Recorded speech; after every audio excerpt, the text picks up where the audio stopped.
I would really like to cast my mind back to 1996, but sadly, I am unable to, as I wasn't born for another 2 years. Still, my elderly colleagues tell me that 1996 was an absolutely fantastic year to be a gamer, but rather than covering it themselves, they've left me to tell you all about it because Countdown's about to start, and after that, they need to go for a nap. As is always the case for our best games of lists, we must start out by establishing the rules. A game can qualify as one of the best of 1996 if it was released in one or more territories in that year, and received a minimum of 7 professional reviews. We take review scores from both Game Rankings and Metacritic, and where the two sites have differing opinions, we go with whichever rates higher. Finally, we don't include ports, re-releases, or collections, as they'll appear on the list relating to the original year of release. I hope you've got all of that because I'm not repeating it, at least until the next time I do one of these lists. I'm Ashton from TripleJump, and here are the 10 best games of 1996. Number 10, Command & Conquer: Red Alert, PC, 90%.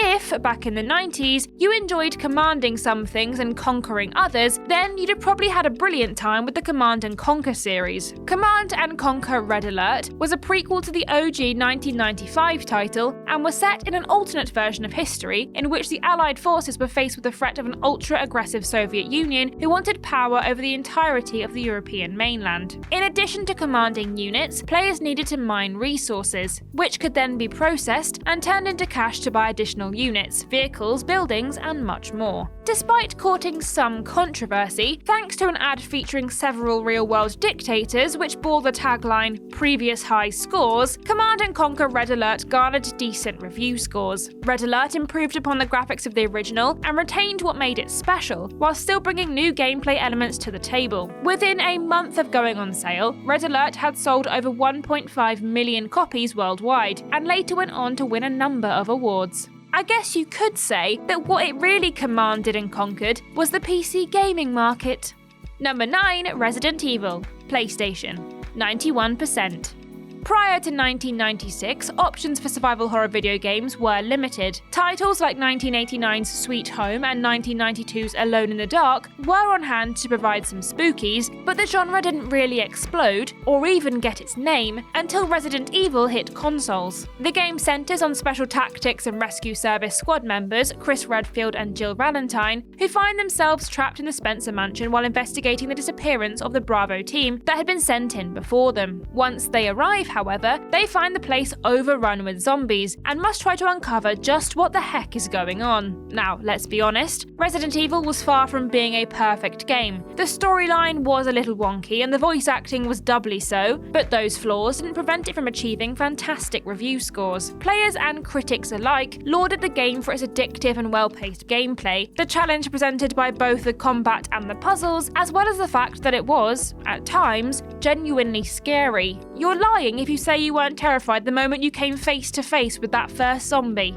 Number 8, Tomb Raider, PlayStation, 91%. Would you look at that? 2 franchise-launching video games in a row! What a treat! Indeed, not only was 1996's Tomb Raider a smashing action-adventure title, but it also gave the world one of video gaming's biggest icons and spawned a whole bunch of other Tomb Raider titles, some more successful than others. Tomb Raider follows Lara Croft as she attempts to find the pieces of the Scion of Atlantis. However, she's not alone in her hunt, as rival treasure hunter Pierre Dupont is also on the case, and it's up to Lara to find the remaining pieces of the artifact and prevent it from falling into the wrong hands. The game was a critical and commercial success, helping to turn the tide for publisher Eidos Interactive, who were in something of a sticky financial situation prior to Tomb Raider's release. Both critics and players were impressed by the game, citing its graphics, puzzles, action-packed gameplay, and environments amongst its virtues. In the years since the release of the original Tomb Raider, Lara Croft has gone on to star in more than a dozen sequels and spin-offs, but when it comes to critical reception at least, her original appearance has yet to be beaten. Number 7, Wave Race 64, N64, 92%. We usually end up with at least one racing title on these sorts of lists, but they're usually of the 4-wheeled variety. In fact, this one doesn't have any wheels at all. For the first, and probably last, time ever, we're welcoming a jet ski racing title onto a best of list. Developed and published by Nintendo for the Nintendo 64, Wave Race 64 allowed players to compete against other humans or the computer in slightly damp races. It wasn't as straightforward as just jumping on a jet ski and, jetting off, as a number of boys littered each course, and players needed to ensure that they were passed on the correct side in order to earn that coveted speed boost. Wave Race 64 was a hit with both critics and players, with reviewers lining up to lavish the game with praise. It received a lot of love for all the usual good game things, i.e. its graphics, environments, controls, etc. But above all else, Wave Race 64 was commended for just how fun it was to play. And at the end of the day, isn't that all you can really ask of a video game? Number 6, Tekken 2, PlayStation, 92.5%.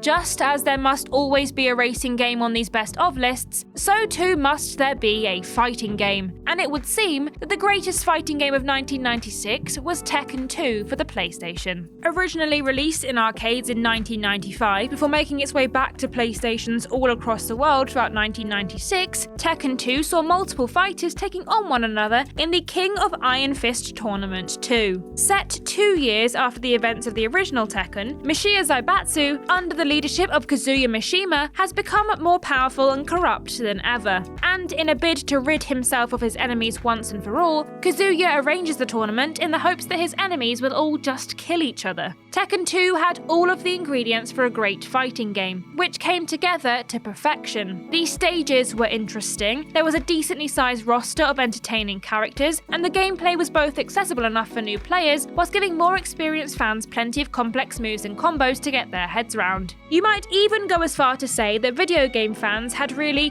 Tekken 2 this title. Tippy waitresses, I'm here all week. Number 5, Diablo, PC, 94%.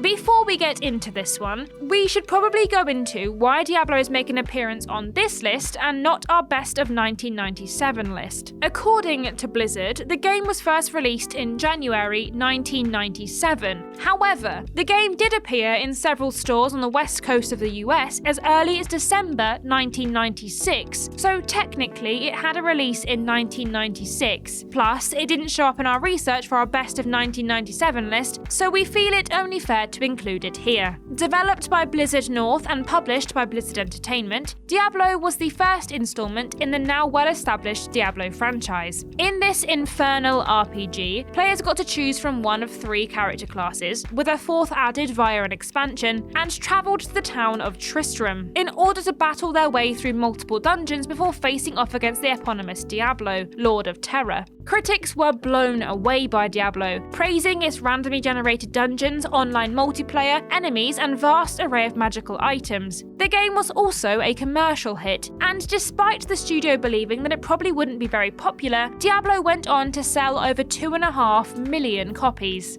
Number 4, Quake, PC, 94%. We come now to a classic of the FPS genre, a game that is often cited amongst the very best first-person shooters of all time, and one that continues to build upon the groundwork laid by the likes of Doom and Wolfenstein 3D. I am, of course, talking about Quake.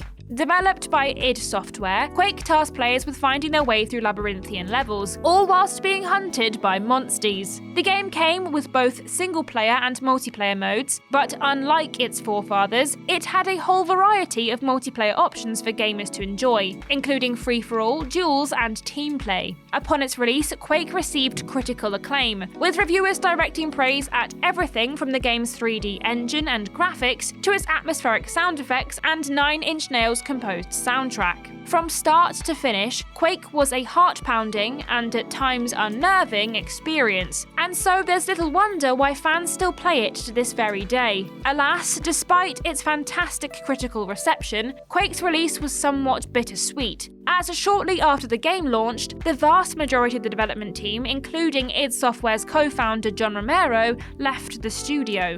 Oh well, at least Romero went on to create bigger and better things. Oh wait. Number 3, Sid Meier's Civilization 2, PC, 94%.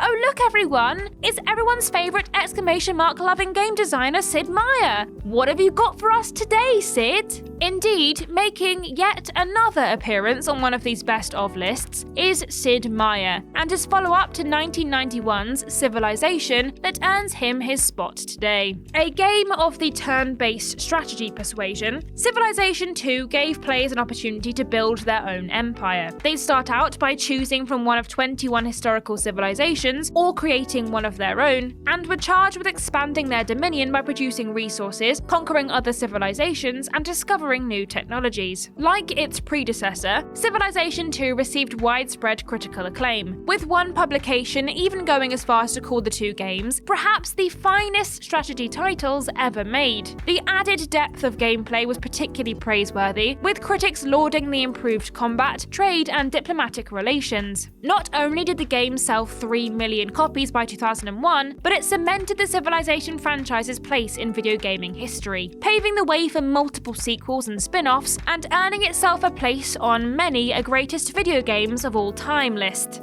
Number 2, Wipeout 2097, PlayStation, 94.75%.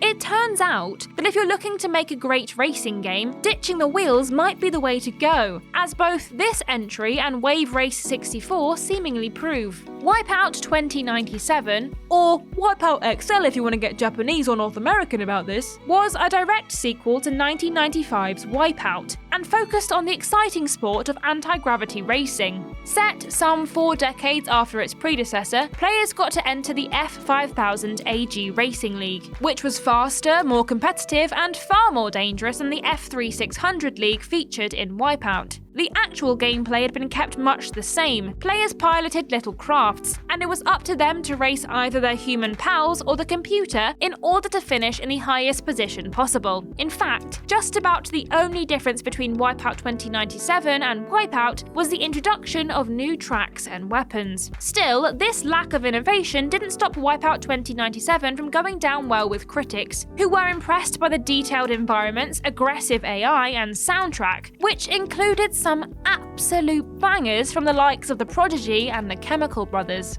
And number 1, Super Mario 64, N64, 96.41%.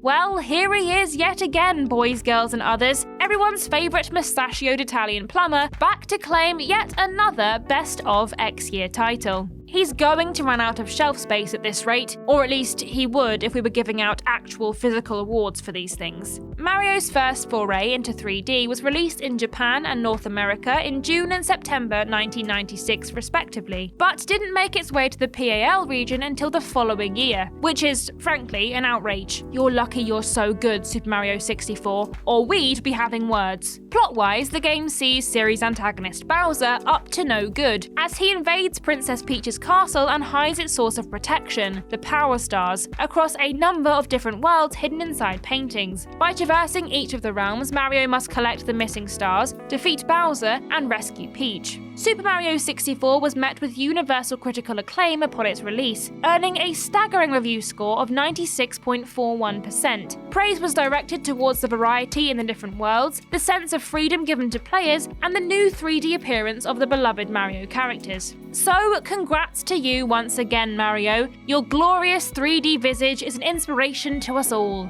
Brava!